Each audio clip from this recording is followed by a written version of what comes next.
जय हिंद मेरे प्यारे बच्चों, कैसे हैं आप लोग। मैं हूं आपका केमिस्ट्री मेंटर कुणाल वर्मा यानी कि केवी सर फ्रॉम काशी। आज का हमारा जो टॉपिक है वो सबसे ज़्यादा इम्पोर्टेंट है और जिसको हम क्वांटम नंबर के नाम से जानते हैं। क्वांटम नंबर्स क्या होते हैं, हमने श्रोडिंगर वेव इक्वेशन पढ़ा था और श्रोडिंगर वेव इक्वेशन का जो हम सोल्यूशन देखते हैं तो हमारे यहाँ तीन नंबर लगते हैं, एन, एल और एम। ये वही होते हैं principal quantum number, azimuthal quantum number और मैग्नेटिक क्वांटम नंबर। ये स्पिन क्वांटम नंबर वहाँ से नहीं आया था, ये हाइपोथेटिकल है। अब ये जो क्वांटम नंबर्स होते हैं, अब जैसे अगर मैं बात करूं बोर्ड मॉडल की, तो बोर्ड साहब ने ये बताया था कि चलो अच्छा इलेक्ट्रॉन किस ऑर्बिट में है, ध्यान रखना केवल उन्होंने ऑर्बिट ही बताया था और सिंगल इलेक्ट्रॉन स्पीशीज में ऑर्बिट से ही मतलब होता है, ठीक है ना। वहाँ पे जैसे ही मल्टी इलेक्ट्रॉन आते हैं तो वहाँ पे हमको और डिटेल में जानने की ज़रूरत है। जैसे अगर मैं बोर्ड साहब की बात करूँ सिंगल इलेक्ट्रॉन स्पीशीज़ की, हाइड्रोजन की या हीलियम प्लस की, तो इलेक्ट्रॉन अगर थर्ड ऑर्बिट में है तो वो थर्ड में ही है, मतलब कि वो तीसरे ऑर्बिट के एस में है कि पी में है कि डी में है, ठीक है ना। वो कहीं पर भी होगा वो माना जाएगा कि इलेक्ट्रॉन थर्ड ऑर्बिट में ही है, ठीक। 3s 3p 3d का कोई कंसेप्ट नहीं है वहाँ पे। बट हम अगर मल्टी इलेक्ट्रॉन स्पीशीज़ की बात करें तो हमें तीसरे ऑर्बिट में इलेक्ट्रॉन अगर है तो हमें ये स्पेसिफाई करना पड़ेगा कि वो तीसरे के s में है कि तीसरे के p में यानी 3p में है कि 3d में है। आई बात समझ में। तो यानी कि एक्चुअल में और डिटेल तक जाना कि इलेक्ट्रॉन किसी ऑर्बिट के कौन से सब शेल में है और उस सब शेल के कौन से ऑर्बिटल में है, उसका स्पिन क्या है, तो उसी डिटेल को ही हम क्या बोलते हैं, अगर हम जिस नंबर से ये सारे डिटेल हमको पता चलते हैं उसी को क्या बोलते हैं, क्वांटम नंबर्स बोलते हैं, ठीक है ना। 100 बात की एक बात, ये चार नंबर जिनका उपयोग करके हम एक्चुअल में बता सकते हैं कि इलेक्ट्रॉन का लोकेशन क्या है एटम के अंदर। क्लियर है। अब देखो प्रोटॉन और न्यूट्रॉन का तो हमको लोकेशन पता है कि चलो एटम के सेंटर पे न्यूक्लियस होता है एकदम, उसी में प्रोटॉन न्यूट्रॉन्स होते हैं। बट इलेक्ट्रॉन के बारे में अभी तक इस तरह की कोई जानकारी नहीं थी। जब ये वेव मैकेनिकल मॉडल आया तो ये सारी चीज़ें हमको पता चली। तो चलिए एक एक करके हम ये क्वांटम नंबर्स को पढ़ते हैं और सबसे पहला है प्रिंसिपल क्वांटम नंबर, ठीक। क्योंकि ये पूरे सबसे मेन शेल की बात करता है। It was proposed by Bohr and it indicate the orbit shell या फिर एनर्जी लेवल, ठीक। और इसको एन से डिनोट करते हैं, इसीलिए नाम इसका प्रिंसिपल पड़ा है। क्लियर है ना, मेन एनर्जी लेवल जैसे। बट कहानी बोर साहब ने बस यही बताई थी कि जैसे इलेक्ट्रॉन चौथे शेल में है तो बस बोल दिया कि n इक्वल्स टू 4 है। क्लियर, n इक्वल्स टू 4 है। बट 4 में भी s होता है, p होता है, d होता है, f होता है, तो वो डिटेल नहीं है ये। क्लियर है ना। अगर कोई आपसे पूछे कि इलेक्ट्रॉन कहाँ पे, आप बोल दें इलेक्ट्रॉन चौथे शेल में है, तो ये बहुत ही कम जानकारी हुई। ठीक उसी तरह से जानकारी हुई जैसे कोई आपसे पूछे आपका एड्रेस क्या है, तो आपने बोल दिया मेरा एड्रेस इंडिया है। तो ये तो काफ़ी मतलब इंडिया तो काफ़ी बड़ा है, आपको ये स्पेसिफाई करना पड़ेगा कि आपकी कंट्री इंडिया है, आपका स्टेट क्या है, आपका डिस्ट्रिक्ट क्या है, डिस्ट्रिक्ट के बाद आपका हाउस नंबर क्या है। तो ये चार चीज़ें आपको पता होनी चाहिए। ठीक उसी प्रकार से जैसे आपने बोला कंट्री, उसी प्रकार से है ये प्रिंसिपल क्वांटम नंबर, यानी कि सबसे ऊपर वाला चीज़, सबसे मेन एनर्जी लेवल की बात कर रहा है। और ये केवल इतना बताने से बहुत ही आधी अधूरी बात पता चलेगी, ठीक। अब n की वैल्यू क्या क्या हो सकती है, अब सभी जानते हैं n या पहला शेल, दूसरा शेल, तीसरा शेल, चौथा शेल, ऐसे ऐसे करके हम चलते जाएंगे। तो n इक्वल्स टू 1 2 3 4 5। और ध्यान देना इसी को बोलते हैं K L M N O, ऐसे ऐसे करके, ठीक है ना। K L M N O जो हम लोग पढ़ते हैं ना कि शेल, ये आप क्लास 9th में भी पढ़ के आए होंगे। K L M N O यही होता है। K यानी पहला शेल, L यानी दूसरा, M यानी तीसरा, N यानी चौथा, ठीक है ना, और O यानी कि पांचवा, एंड सो ऑन, ठीक। For a given value of n maximum number of electron equals to 2n square. किसी गिवन शेल में इलेक्ट्रॉन की संख्या कितनी होगी, 2n स्क्वायर। यानी कि अगर मैं बात करूं पहले शेल n इक्वल्स टू 1, तो मैक्सिमम इलेक्ट्रॉन कितना हो जाएगा, 2 इंटू 1 का स्क्वायर यानी कि 2, ठीक है। अगर n बराबर 2 ले लेंगे तो मैक्सिमम इलेक्ट्रॉन कितना आ जाएगा, 2 इंटू 2 का स्क्वायर यानी कि 8। अगर n इक्वल्स टू 3 ले लेंगे तो मैक्सिमम इलेक्ट्रॉन कितना आ जाएगा, 2 इंटू 3 का स्क्वायर यानी कि 18। n इक्वल्स टू 4 ले लेंगे तो मैक्सिमम इलेक्ट्रॉन कितना आ जाएगा, 2 इंटू 4 का स्क्वायर यानी कि 32। n इक्वल्स टू 5 ले लेंगे तो मैक्सिमम इलेक्ट्रॉन कितना आ जाएगा, 2 इंटू 5 का स्क्वायर यानी कि 50। ठीक है, कितना हो जाएगा, 50। तो ये ध्यान रखना। हाँ, लेकिन एक बात और है, जैसे कि पहले शेल में हम बोल रहे हैं कि 2, मैक्सिमम 2 हो सकता है। ये मत सोचना कि 2 ही होगा ही, ऐसा कुछ नहीं, हो सकता है 1 हो। ठीक, दूसरे शेल में 8 इलेक्ट्रॉन हो सकते हैं, हो सकता है 8 ना हो, 7 हो, 6 हो, 5 हो, 4 हो, ठीक है, 1 हो। मैक्सिमम 8 है, 8 से ऊपर हमको नहीं करना है। क्लियर है, इसको नोट कर लीजिए, आगे बढ़ते हैं। तो ऑर्बिट एंगुलर मोमेंटम भी n से ही पता चलता है, प्रिंसिपल क्वांटम नंबर से, और वो कितना होता है, NH अपॉन में 2 पाई। या पहले भी पढ़ के रखे हैं, n क्या है, वही प्रिंसिपल क्वांटम नंबर। क्लियर है ना। तो अगला है एजीम्यूथल, सब्सिडियरी, सेकेंडरी या फिर एंगुलर क्वांटम नंबर, और इसको स्मॉल l से डिनोट करते हैं। It was proposed by Sommerfeld and it defined the subshell and 3D shape of orbital in a given shell। ध्यान देना, given shell यानी कि ये L की वैल्यू N पे डिपेंड करेगी कि N की वैल्यू क्या है। क्लियर है। अब ध्यान दो, ये सबशेल के बारे में बात करता है, यानी कि अगर मैं पूछूं कि पहला ऑर्बिटल है, पहला ऑर्बिट है, ठीक है, तो पहले ऑर्बिट में कौन सा सबशेल है, दूसरा ऑर्बिट है उसमें, अब जैसे मैं बात कर रहा था ना, तीसरा शेल, तीसरा ऑर्बिट, तो तीसरे का F है कि तीसरे का P है कि तीसरे का D है, या तीसरे में F होता है कि नहीं, दूसरे में D होता है कि नहीं, ये सब चीज़ें इस क्वांटम नंबर से पता चल जाएगी। तो ध्यान रखना, n की वैल्यू के लिए L की वैल्यू क्या होगी, तो L की वैल्यू होगी 0 to n-1।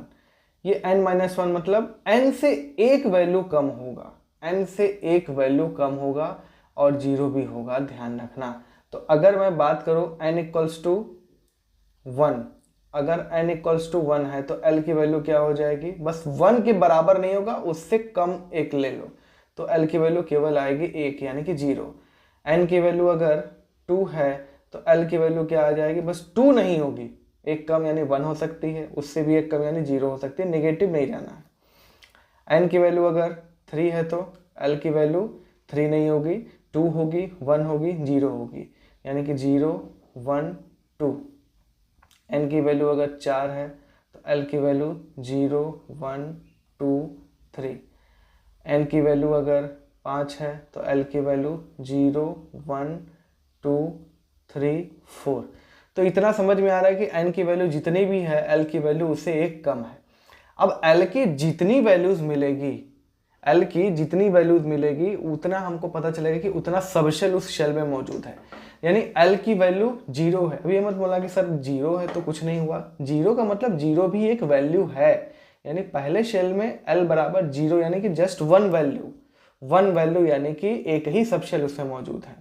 ठीक है, दूसरे की बात करें तो 0 और 1 होगा इसमें, ठीक है ना, L की वैल्यू 0 और 1, 2 नहीं होगा, उससे एक कम होगा, यानी कितनी वैल्यूज मिल रही है, 2 वैल्यूज, यानी कि दूसरे ऑर्बिट में 2 सबशेल मौजूद है।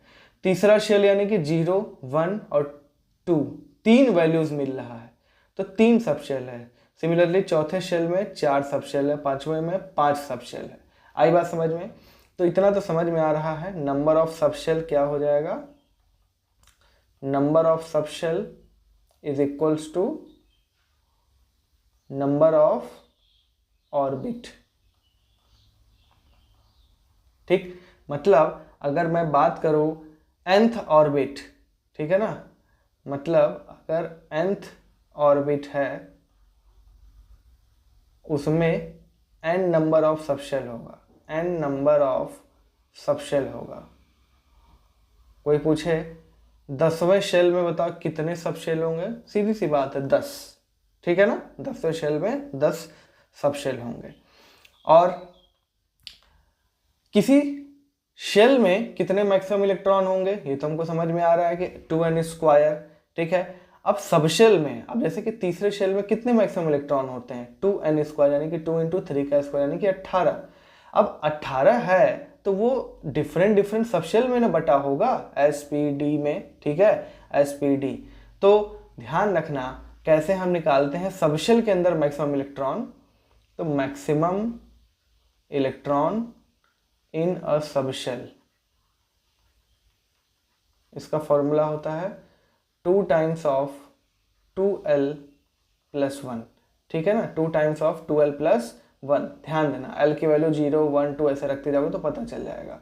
जैसे l की वैल्यू अगर 0 रखेंगे तो l की वैल्यू 0 रखते हैं तो सब शेल क्या होता है। अब देखो यहाँ पे डिफरेंट वैल्यूज ऑफ l के लिए कौन सा सब शेल मौजूद है वो भी पता चल जाएगा। देखो l बराबर 0 है तो यानी कि s है केवल, l बराबर 0 और 1 है तो s और p मौजूद है। ठीक है ना, l बराबर 0 1 2 है तो s p d मौजूद है। l की वैल्यू 4 है यहाँ पे, 0 1 2 और 3, तो s p d और f भी मौजूद है। क्लियर है ना। और यहाँ पे s p d f g। ठीक, तो कभी कभी ऐसा क्वेश्चन आ जाता है कि g सब शेल होने के लिए कम से कम कितना ऑर्बिट होना चाहिए, तो कम से कम 5 ऑर्बिट होना चाहिए, यानी इक्वल्स टू 5 मिनिमम होना चाहिए। चौथे शेल तक g मौजूद नहीं है। सिमिलरली अगर कोई पूछे s कहाँ से शुरू हो जाता है, तो s तो पहले ही से चालू हो जाता है। p आने के लिए क्या चाहिए, कम से कम दूसरा ऑर्बिट। क्या पहले शेल में p पाया जाता है, बिल्कुल नहीं। क्या तीसरे शेल में f पाया जाता है, बिल्कुल नहीं। ठीक, f आने के लिए कम से कम n क्या होना चाहिए, 4 होना चाहिए। क्या दूसरे ऑर्बिट में d पाया जाता है, जी नहीं। ठीक है, दूसरे ऑर्बिट में केवल s और p पाया जाएगा। क्लियर, तो इतनी चीज क्लियर है। अब मैक्सिमम इलेक्ट्रॉन सब शेल में कितना हो सकता है, 2 इंटू 2 टाइम, मतलब 2 टाइम्स ऑफ 12 प्लस 1। अब l की वैल्यू अगर 0 है यानी s सब शेल, ठीक, l बराबर 0 यानी कि s की बात कर रहा है, तो कितना हो जाएगा, 0 रख दो तो 2 आएगा, मैक्सिमम इलेक्ट्रॉन 2। l की वैल्यू अगर 1 रखोगे तो 2 इंटू 1 प्लस ये हो गया 3 इंटू 2 6, यानी कि l बराबर 1 होता है p के लिए, तो p में कितने मैक्सिमम इलेक्ट्रॉन हो गए, 6। d में l की वैल्यू 2 होती है तो यहाँ पे देखोगे 10 इलेक्ट्रॉन आएगा। ठीक है, f के लिए कितना होता है, 3 होता है। ठीक है, तो 7 दूनी 14 आ जाएगा। g के लिए 4 हो जाएगा l का वैल्यू, तो 9 दूनी 18 हो जाएगा। तो l की वैल्यू SPDF के लिए क्या होता है, ठीक, या फिर l की किस वैल्यू के लिए, l की वैल्यू अगर हम पता चल जाएगा तो हम बता सकते हैं कि कितने कौन से सबशेल मौजूद हैं, और उन सबशेल में मौजूद इलेक्ट्रॉन की संख्या हम आराम से निकाल सकते हैं 2 टाइम्स ऑफ 12 प्लस 1 से। याद कर लो, बार बार 4-5 बार बोल लो, s में 2, p में 6, d में 10, f में 14। g की कोई बात आती नहीं है, फिर भी आप याद कर लीजिए, ये 18 होता है। तो ये आपको एकदम टिप ऑफ टंग होना चाहिए SPDF में, 2 6 10 14, 2 6 10 14। क्लियर है, इसको नोट कर लीजिए, फिर हम आगे बढ़ते हैं। तो चलिए, जैसे हमने बताया था कि वैल्यू ऑफ L जो होता है वो वैल्यू ऑफ N पे डिपेंड करता है। अब देखो, अगर हम पहला शेल ले रहे हैं, पहला ऑर्बिट ले रहे हैं, तो L की तो उतनी ही वैल्यू आएगी जितना ऑर्बिट के जो ऑर्बिट है, यानी nth ऑर्बिट के लिए n वैल्यू ऑफ L। तो अगर पहला ऑर्बिट है तो L की एक ही वैल्यू आएगी, दैट इज 0, और n के कभी बराबर भी नहीं होगा, उससे एक कम ही रहेगा, ध्यान रखना। ठीक, अब L की n की वैल्यू अगर 2 है तो 0 और 1, L की n की वैल्यू 3 है तो 0 1 2, n बराबर 4 है तो 0 1 2 3, n बराबर 5 है तो 0 1 2 3 4। क्लियर, ये तो अभी हम पढ़े ही थे। अब इसमें पॉसिबल सबशेल ये देख लो। अब अगर n की वैल्यू 1 है पहला शेल, तो पहली बात तो पहले शेल में p का कोई नामो निशान नहीं है, d का कोई नामो निशान नहीं है, f का कोई नामो निशान नहीं है, तो केवल और केवल s मौजूद रहेगा। और उसको कैसे डिनोट करेंगे हम लोग, 1s से। 1s लिखने का मतलब ये है कि पहले शेल का, ये जो इधर लिखा हुआ है 1, ये प्रिंसिपल क्वांटम नंबर है, पहले शेल के s के बारे में बात हो रही है। ठीक, वैल्यू ऑफ n अगर 2 है तो यानी कि यहाँ पे देखो 0 भी है और 1 भी है, यानी 0 का मतलब s है और 1 का मतलब p है, यानी कि दूसरे का s और दूसरे का p, इसकी बात हो रहा है, तो इसलिए हम 2s और 2p बोल रहे हैं। ठीक, तीसरे में देखो s p d, तो 3s 3p 3d। चौथे में s p d f, 4s 4p 4d 4f। 0 1 2 3 4 पांचवें में है, तो यानी कि 5s 5p 5d 5f 5g। तो ये बात आप लोग ध्यान रखेंगे कि SPDF हमको पता रहना चाहिए कि कौन सा सब शेल कौन से शेल में मौजूद होता है। क्लियर। और मैक्सिमम इलेक्ट्रॉन की संख्या, अगर n बराबर 1 की बात करें तो मैक्सिमम इलेक्ट्रॉन 2 होते हैं। तो वो 2 कहाँ बटे होते हैं भाई, s में मैक्सिमम 2 ही इलेक्ट्रॉन होता है, तो यहाँ पे 2 होगा 2। क्लियर है ना। अब दूसरे ऑर्बिट में 2 × 2 का स्क्वायर यानी 8 इलेक्ट्रॉन होते हैं, और दूसरे ऑर्बिट में s और p मौजूद है। मैक्सिमम की बात कर रहे हैं, और s में मैक्सिमम कितना होता है 2, p में मैक्सिमम कितना होता है 6, तो 6 2 8 ही तो हो गए। तो डिटेल में आपको ये पता होना चाहिए कि दूसरे ऑर्बिट में 8 इलेक्ट्रॉन होते हैं मैक्सिमम, जिसमें 2 s में बटा होता है और 6 p में बटा होता है। तीसरे में sp d यानी तीसरे में 18 इलेक्ट्रॉन होते हैं, तो भाई देखो 2 s में चला गया, 6 p में चला गया, तो 6 2 8 और d में मैक्सिमम 10, तो 18 हो गया।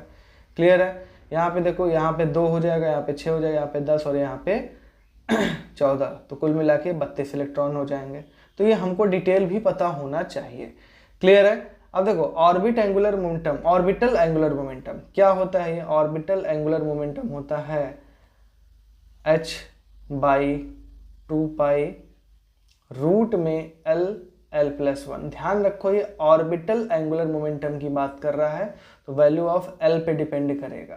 क्लियर है ना। वो ऑर्बिट एंगुलर मोमेंटम था, वो केवल n पे डिपेंड करता था। ठीक है।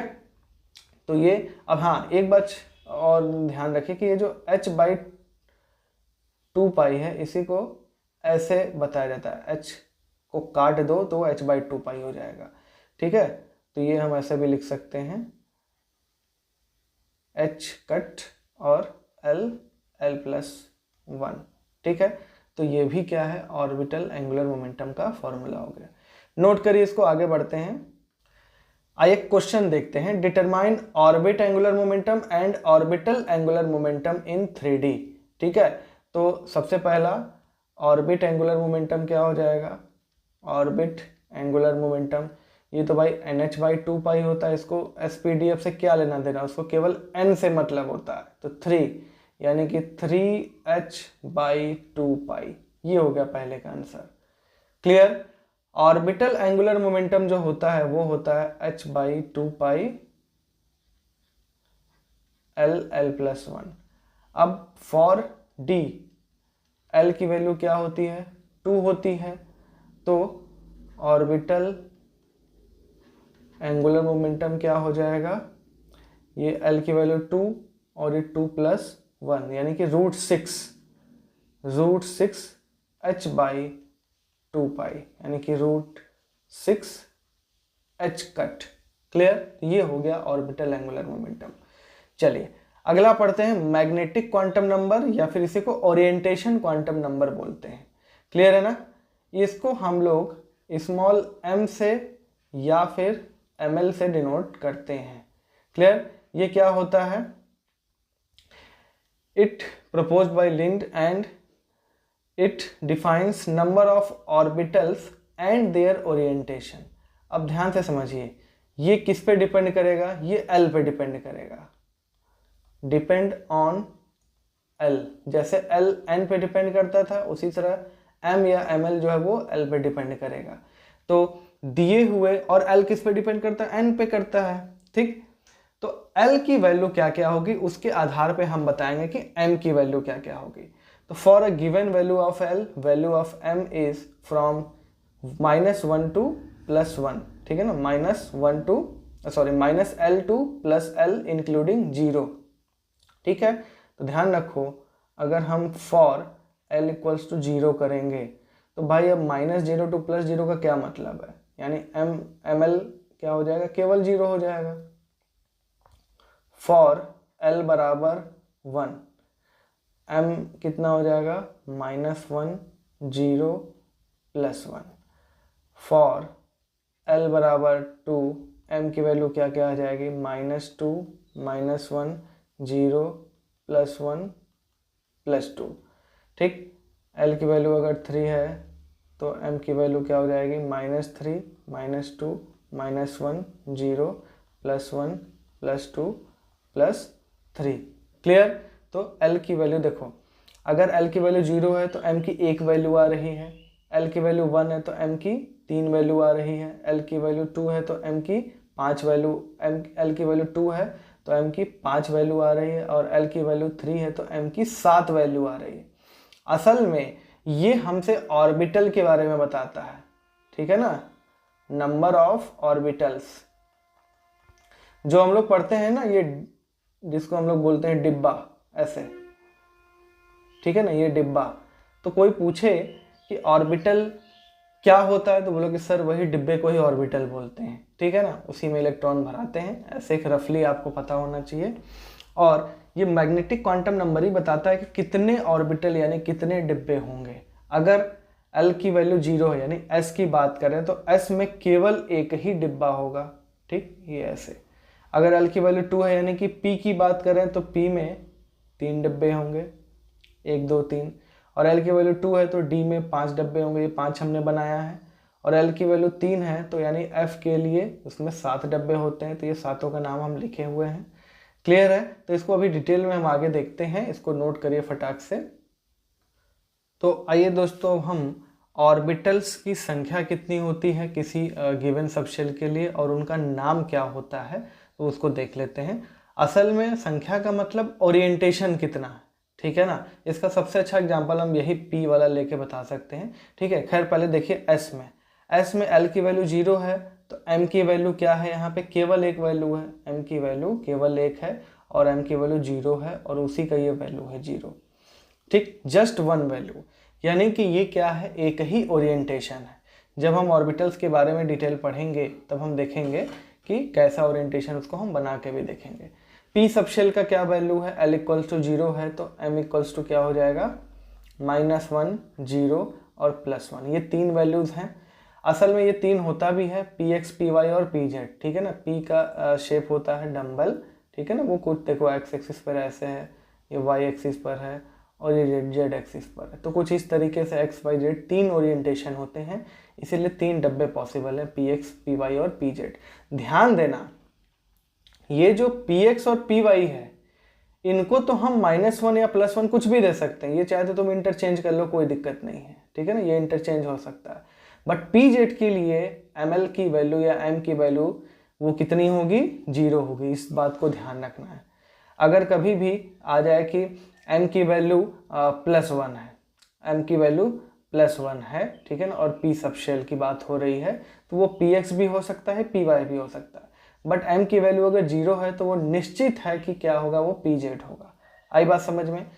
उसी तरह नेक्स्ट है D में, देखो 5 डब्बे होते हैं, DXY, ठीक है ना, DYZ, DZX या XZ, ये ZX लिखो या XZ लिखो, DX² - Y² और DZ²। एक एक करके नेक्स्ट लेक्चर में हम इसका वो पढ़ेंगे शेप और किस तरह से इसका बना हुआ है, कौन सा लोब किस एक्सिस पर है वो भी देखेंगे। तो पहले तो ये 5 डब्बे हैं और पांचों के लिए पहले तो वैल्यू क्या होगी, M की वैल्यू होगी -2 -1 0 +1 और +2, ये 5 वैल्यू होगी। बट कौन से डब्बे के लिए, कौन से ऑर्बिटल के लिए कौन सी वैल्यू है तो वो आपको ध्यान रखने पड़ेगा।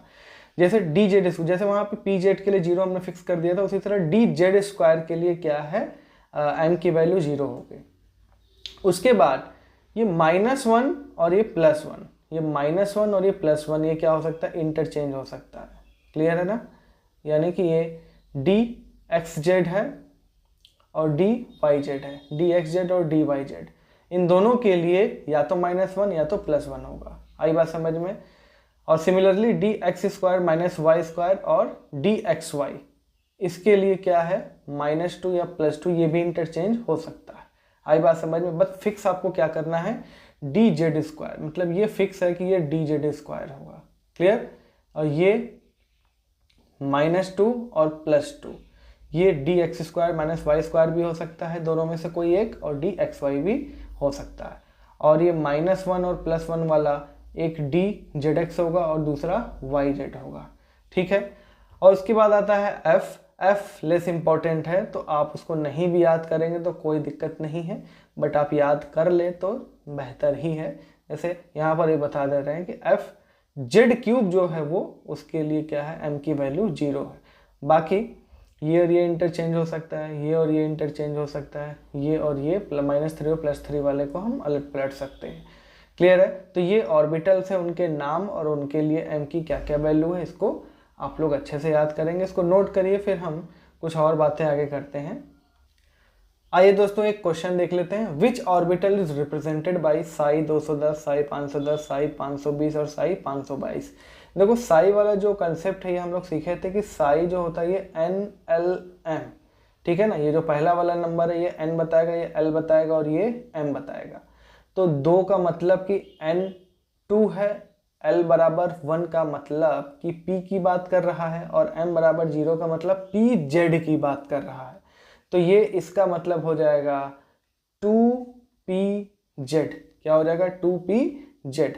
सिमिलरली यहाँ पे देखो 5 यानी कि 5वें शेल की बात कर रहा है तो 5, और d बराबर क्या है ये 510 यानी कि l की वैल्यू क्या है 1 यानी कि p, तो 5p, और m की वैल्यू 0 है तो 5pz की बात कर रहा है। यहाँ पर भी देखो 520 यानी n की वैल्यू तो 5 है, और देखो d की वैल्यू क्या दे रखा है यहाँ पे p, यहाँ पे d ऑर्बिटल होगा क्योंकि यहाँ पे l की वैल्यू क्या दे रखी है 2 दे रखी है, तो वो d सबशेल की बात कर रहे हैं। तो d सबशेल का कौन सा ऑर्बिटल है? 0 है, यानी कि 5dz²। आई बात समझ में? यहाँ पे 522 है यानी कि ये 5 और l की वैल्यू 2 है तो d ही ऑर्बिटल कोई ना कोई होगा, तो 5d तो हम लिख लेंगे। अब यहाँ पे देखो क्या दे रखा है, l की वैल्यू जो है 2 है तो m की वैल्यू भी 2 दे रखी है। इसका मतलब कौन सा ऑर्बिटल होगा? dx² - y² भी हो सकता है या फिर dxy भी हो सकता है। तो 5dx² - y² या फिर 5dxy, ये दोनों में से कोई भी एक आंसर हो सकता है। क्लियर है? चलिए अब देखो एक बात और है, for a given value of l possible number of m is 2l+1, ठीक है ना, 2l+1। सिमिलरली वही बात है कि अगर एक l की वैल्यू, जैसे मैं बात करूं l की वैल्यू अगर 0 है तो यहाँ पे l की जगह पे 0 रख दो, तो m कितना निकल के आएगा? केवल एक वैल्यू, दैट इज 1, ठीक है ना। ये ध्यान रखना, वैल्यू ऑफ l की बात कर रहा है, number of possible number of l, number of m, ठीक। l की वैल्यू अगर 1 है तो नंबर ऑफ m कितना हो जाएगा? 2 × 1 + 1 3। l की वैल्यू अगर हम 2 रखेंगे तो नंबर ऑफ m कितना आ जाएगा? 2 × 2 + 1 यानी कि 5। l की वैल्यू अगर 3 रख देंगे तो नंबर ऑफ m कितना आ जाएगा? 2 × 3 6 + 1 = 7। ध्यान रखना ये संख्या मतलब वही डब्बे की बात हो रही है, कितने डब्बे हैं, और डब्बों में अब जैसे m = 1 है यानी एक ही डब्बा है, ठीक। m = 3 है यानी कि 3 डब्बा है, ठीक है ना। ये 5 है तो यानी कि 5 डब्बे हैं। इन पांचों डब्बों का नाम क्या क्या है वो अभी हम डिस्कस कर चुके हैं, और यहाँ पे 7 डब्बा होगा l में, क्लियर है ना। l = 3 में यानी f की बात कर रहा है, ये s की बात कर रहा है, ये p की बात कर रहा है, ये d की बात कर रहा है, ये f की बात कर रहा है। For a given value of n possible number of m is n²। ये भी ध्यान रखना, एक्चुअल में आपको ऐसे तो पता रहता है कि तीसरे शेल में कितने डब्बे होंगे, कितने सब शेल होंगे, बट आपको ये फॉर्मूला भी पता होना चाहिए, क्योंकि फॉर्मूला ही अगर दे दिया तो पता चला कि आपको डिटेल तो पता है, फॉर्मूला ही नहीं पता। फॉर्मूला भी आपको पता होना चाहिए, ठीक है। जैसे अगर मैं बात करूं n = 1 है तो नंबर ऑफ m कितना हो जाएगा? 1² यानी कि 1। दूसरे शेल की बात करें तो नंबर ऑफ m = 2 का स्क्वायर यानी कि 4। n बराबर 3 की बात करें तो ये हो जाएगा 9। n बराबर 4 की बात करें तो ये हो जाएगा 16। इसको भी ज़रा डिटेल में देख लेते हैं। पहला शेल यानी कि पहले शेल में केवल s पाया जाता है और s में एक डब्बा होता है, ठीक है ना, एक डब्बा होता है, तो केवल यहाँ पे ये लिख देंगे और इसका नाम क्या हो जाएगा? 1s। अब n बराबर 2 है तो उसमें s और p दोनों पाया जाएगा, s में 1 डब्बा, p में 3 डब्बा, तो s का 1 डब्बा ये हो गया और p का 3 डब्बा ये हो गया, यानी कि ये हो गया 2s और ये हो गया 2p। आई बात समझ में? तो 1 2 3 1 4 डब्बा। देखो n बराबर 3 में 9 डब्बा होंगे, जिसमें से अगर 3 है तो एक s होगा, p होगा और d होगा। s में कितने डब्बे? 1। p में कितने डब्बे? 3, तो 3 1 4 और d में कितने डब्बे? 5, तो 5 4 9, तो ये हो गया s और ये 3 ठो p का और ये 5 ठो d का हो गया। क्लियर? सिमिलरली n बराबर 4 है तो 4 में s p d f सब होंगे, s का 1 डब्बा, p का 3 डब्बा, d का 5 डब्बा और f का 7 डब्बा। ठीक है, तो 7 5 12 3 15 1 16। ठीक है, तो ये इतने डब्बे पॉसिबल हैं किसी गिवन वैल्यू ऑफ n के लिए। तो आप ध्यान रखिएगा, आपसे शेल पूछ रहा है कि सब शेल पूछ रहा है। अगर शेल की बात करेंगे तो वो एस पी डी एफ सब काउंट हो जाएगा, और केवल किसी सब शेल की बात कर रहा है तो हम ध्यान देंगे कि वो एस का है कि पी का है कि डी का है कि एफ का है। क्लियर है? इसको नोट करिए, फिर हम आगे बढ़ते हैं। आइए बात करते हैं डीजेनरेट ऑर्बिटल्स। डीजेनरेट ऑर्बिटल्स का मतलब क्या होता है? ऐसे डिब्बे, ऐसे ऑर्बिटल्स जिनकी एनर्जी सेम है बट ओरिएंटेशन डिफरेंट है। जैसे हम px, py और pz की बात करते हैं। देखो ये 3 डब्बे जो होते हैं, ये तीनों को एक साथ लिखा जाता है, px, py और pz। मतलब ऐसा नहीं है कि एक डब्बा ऐसे है और एक डब्बा ऐसे है और दूसरा डब्बा ऐसे है। ऐसा नहीं कि ये वाले डब्बे की एनर्जी इन दोनों से ज़्यादा है। तीनों एक साथ लिखने का मतलब ये है कि सबकी एनर्जी क्या है? एक जैसी है। ठीक है, बट ओरिएंटेशन डिफरेंट है। देखो px ऐसा होता है एक्स एक्सिस पर, ये अगर एक्स एक्सिस है, ठीक है, और py वाई एक्सिस पर होता है, और pz जो होता है वो z एक्सिस पर होता है। तो ध्यान देना, ये ओरिएंटेशन अभी हम पढ़ेंगे आगे। तो ओरिएंटेशन डिफरेंट है बट उनकी एनर्जी क्या है? सेम है। ना कोई अमीर है ना कोई गरीब है, सबकी समान एनर्जी है। सिमिलरली डी की भी बात करें तो जैसे D X Y, D Y Z, D Z X या X Z, D X square minus Y square, D Z square, ये पांचों डब्बे भी क्या लिखे जाते हैं? एक साथ लिखे जाते हैं। ठीक है, हाँ ध्यान देना, बट आगे 12th में कोऑर्डिनेशन कंपाउंड में हम देखेंगे कि इनकी डीजेनरेसी लॉस हो जाती है। कुछ डिब्बों का एनर्जी बढ़ जाता है, कुछ ऑर्बिटल्स का एनर्जी नहीं बढ़ता है, तो वो चीज़ हम बाद में देखेंगे, बट वो किसी इलेक्ट्रिक फील्ड के इन्फ्लुएंस में होगा, अपने आप नहीं होगा। ठीक है, चलिए एक क्वेश्चन देखते हैं। Maximum number of electrons in a D orbital is 10। ठीक, और गलत करके आ जाओगे, आप गलत करके आएंगे। क्यों गलत है भाई?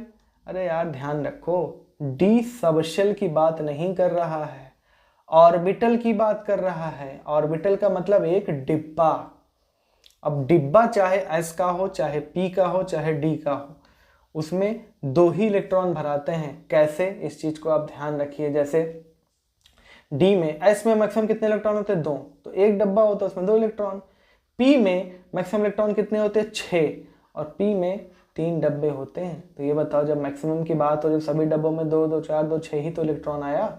क्लियर है? और डी में मैक्सिमम 10 इलेक्ट्रॉन होते हैं, तो 2 2 4 2 6 2 8 2 10, यानी सभी डब्बों में 2 ही इलेक्ट्रॉन होता है। ध्यान रखना, आपसे एक डिब्बे की बात कर रहा है, पूरे सबशेल की बात नहीं कर रहा। अगर ऐसा होता कि डी सबशेल में कितना है तब आप करेक्ट करते 10, तो आंसर क्या हो जाएगा? C option. In fact F orbital पूछता, एस ऑर्बिटल पूछता, पी ऑर्बिटल पूछता, कुछ भी पूछता, आप 2 ही करेक्ट आंसर करके आते। ठीक है ना, ऑप्शन वही सही होता जिसमें 2 इलेक्ट्रॉन की बात कर रहा है। क्लियर है? इसको नोट कर लीजिए, फिर हम last quantum number that is spin quantum number भी देख लेते हैं। तो आइए लास्ट क्वांटम नंबर देखते हैं, spin quantum number. It was proposed by Goldsmith and Uhlenbeck and it tells the spin of electron। अब देखो स्पिन का मतलब, इलेक्ट्रॉन देखो स्पिन भी करता है, या तो वो ऐसे स्पिन कर रहा है क्लॉकवाइज, या तो वो ऐसे कर रहा है एंटी क्लॉकवाइज। तो उसी के बारे में अब 2 ही पॉसिबिलिटी है, या तो क्लॉकवाइज या तो एंटी क्लॉकवाइज, और इसको हम डिनोट करते हैं ms या केवल s से। ठीक, ms या फिर केवल s से। तो ms की वैल्यू प्लस माइनस 1/2 हो सकती है फॉर क्लॉकवाइज और माइनस प्लस 1/2 हो सकती है फॉर एंटी क्लॉकवाइज।